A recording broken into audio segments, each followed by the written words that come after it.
Assalamualaikum warahmatullahi wabarakatuh. Saya Putri Ayu Nabila. Di sini saya akan menyampaikan materi mengenai media atau sumber pembelajaran IPS di sekolah menengah. Yang pertama ada pengertian media pembelajaran. Kata media berasal dari bahasa Latin yang merupakan bentuk jamak dari kata medium, yang secara harfiah berarti perantara atau pengantar. Menurut Association for Education and Communication Technology atau AEC mengartikan media sebagai segala bentuk dan saluran yang dipergunakan untuk proses komunikasi. Sedangkan pengertian kegiatan pembelajaran adalah suatu proses komunikasi. Dengan kata lain, kegiatan belajar melalui media akan terjadi bila ada komunikasi antara penerima pesan dengan sumber melalui media tersebut.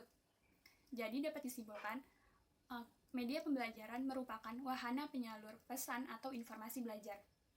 Selanjutnya ada fungsi media. Yang pertama, mengkonkretkan konsep-konsep yang bersifat abstrak sehingga dapat mengurangi verbalisme, misalnya menggunakan gambar, grafik, skema, dan lain sebagainya.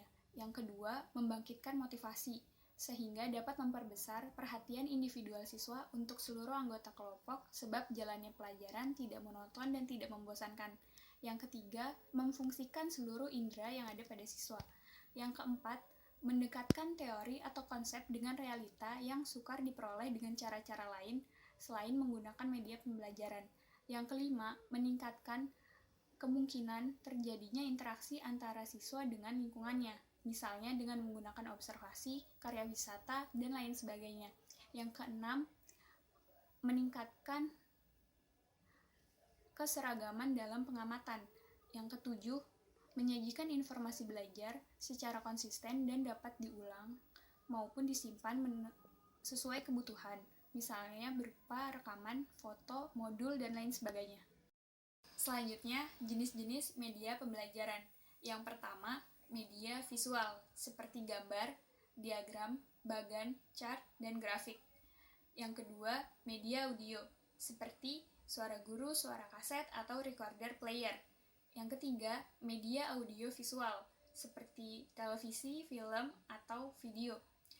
Yang keempat, hal-hal yang bersifat material, seperti museum dan model-model benda.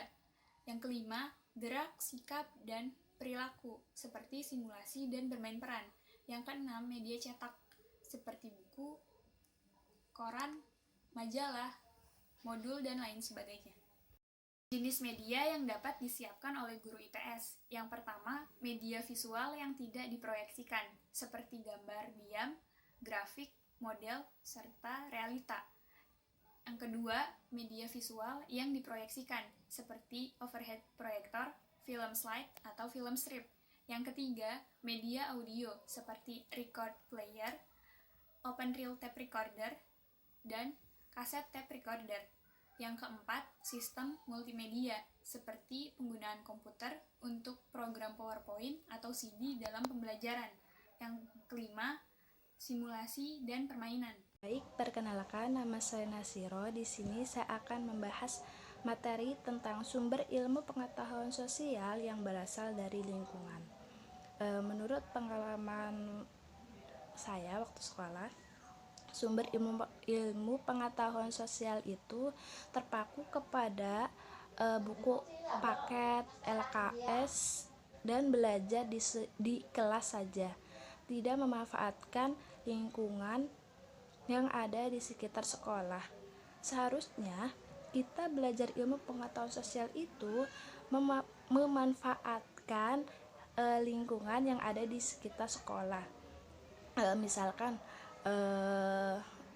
menganalisis atau praktikum terjun langsung ke lapangan. Setelah kita melakukan observasi ke lapangan,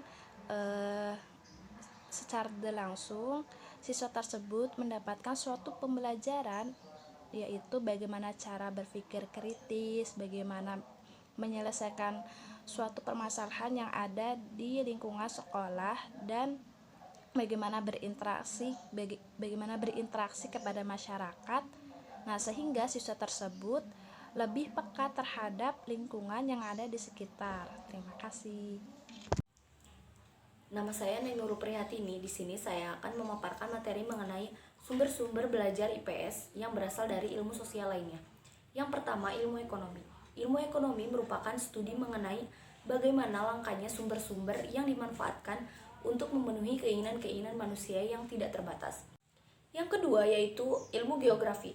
Ilmu geografi merupakan ilmu yang mengkaji mengenai permukaan bumi dan bagaimana manusia mempengaruhi dan dipengaruhi oleh lingkungan alam sekitarnya.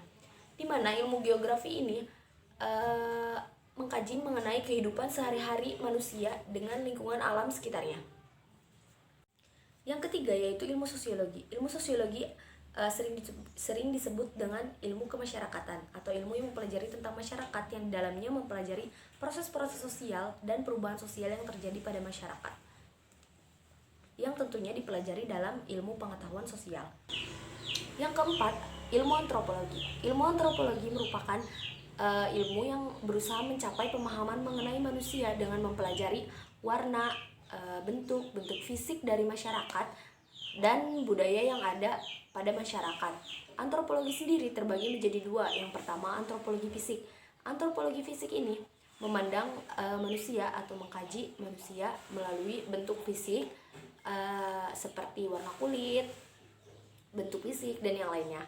Yang kedua, antropologi budaya. Antropologi budaya ini merupakan studi yang memandang manusia dari segi budaya, kebiasaan, dan corak budaya yang berbeda pada masyarakat.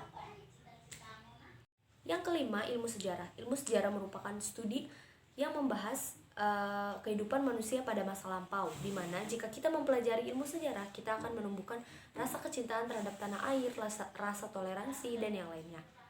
Di mana ilmu sejarah ini tentunya dipelajari dalam ilmu pengetahuan sosial. Bismillahirrahmanirrahim. Assalamualaikum warahmatullahi wabarakatuh. Nama saya Afia. Saya di sini akan sedikit menjelaskan materi mengenai hakikat strategi belajar, di mana dalam kaitannya dalam belajar mengajar, strategi belajar merupakan daya upaya seorang guru untuk menciptakan lingkungan yang memungkinkan dalam proses pembelajaran agar bertujuan supaya proses pembelajaran yang telah dirumuskan mampu tercapai dengan baik. Ada 3 model pembelajaran yang bisa diterapkan oleh guru untuk menarik minat dan motivasi para siswanya, yaitu yang pertama, model pembelajaran secara langsung, di mana model pembelajaran ini mengajak siswanya untuk mengamati lingkungan secara langsung, baik lingkungan di sekitarnya maupun lingkungan di sekitar sekolahnya. Yang kedua yaitu model pembelajaran secara kooperatif, di mana model pembelajaran ini mengajak siswanya untuk bekerja secara kelompok. Hal ini dirasa cukup penting karena di sini siswa belajar untuk saling bekerja sama dan saling tolong-menolong antar para siswanya. Yang terakhir yaitu model pembelajaran induktif, di mana model pembelajaran ini yaitu mengajak siswanya untuk berpikir secara mendalam atau secara luas. Contohnya, ketika seorang guru menyajikan topik mengenai peristiwa-peristiwa yang memancing pro kontra di antara para siswanya, sehingga memancing siswa untuk berpikir secara dalam atau secara luas tentang topik yang diberikan oleh gurunya tersebut. Terima kasih.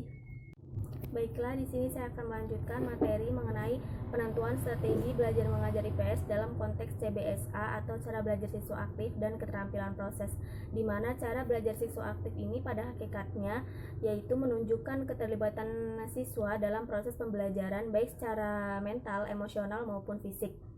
Dan dalam konteks CBSA ini diharapkan siswa mampu berpartisipasi dan berperan aktif dalam proses pembelajaran. Karena dalam konteks CBSA ini guru bukan lagi sebagai pusat atau center oriented, melainkan para siswanya lah yang harus berpartisipasi dan berperan aktif agar konteks CBSA dalam penentuan strategi belajar mengajar ini mampu tercapai dan terlaksana dengan baik. Terima kasih. Assalamualaikum warahmatullahi wabarakatuh. Jadi di sini saya akan menjelaskan tentang media pembelajaran yang dapat dimanfaatkan atau digunakan oleh guru IPS. Yang pertama, media pembelajaran yang tidak diproyeksikan. Ini berupa gambar diam, bahan-bahan grafis, dan model dan realita. Gambar diam ini berupa objek-objek atau foto-foto tentang lokasi tempat. Yang kedua itu kan bahan-bahan grafis. Bahan-bahan grafis ini bisa berupa poster, chart, atau komik. Dan ketiga, model dan realita. Model dan realita ini di mana peserta didik terjun langsung kepada masyarakat sehingga mampu melihat realita yang ada. Yang kedua, model yang diproyeksikan. Model yang diproyeksikan ini berupa penayangan film-film atau video-video yang berhubungan langsung dengan mata pelajaran. Yang ketiga, media audio. Media audio ini memanfaatkan audiovisual yang dimiliki siswa karena tidak semua siswa mampu menyerap pembelajaran hanya dengan membaca. Yang keempat adalah multimedia. Multimedia ini berupa penggunaan komputer dan menggunakan program PowerPoint. Yang kelima adalah simulasi dan permainan, di mana simulasi permainan ini adalah menyederhanakan realita yang ada berupa simulasi dan yang di dalamnya pastilah terdapat permainan-permainan. Jadi di sini saya akan menjelaskan tentang pendekatan dalam penyusunan pengajaran IPS. Yang pertama adalah pendekatan monodisiplin, di mana pendekatan ini guru hanya menggunakan satu cabang ilmu atau satu konsep dalam pengajarannya. Yang kedua, pendekatan multidisiplin. Pendekatan multidisiplin ini di mana guru menggunakan bahan ajar dengan menggunakan beberapa konsep atau disiplin ilmu.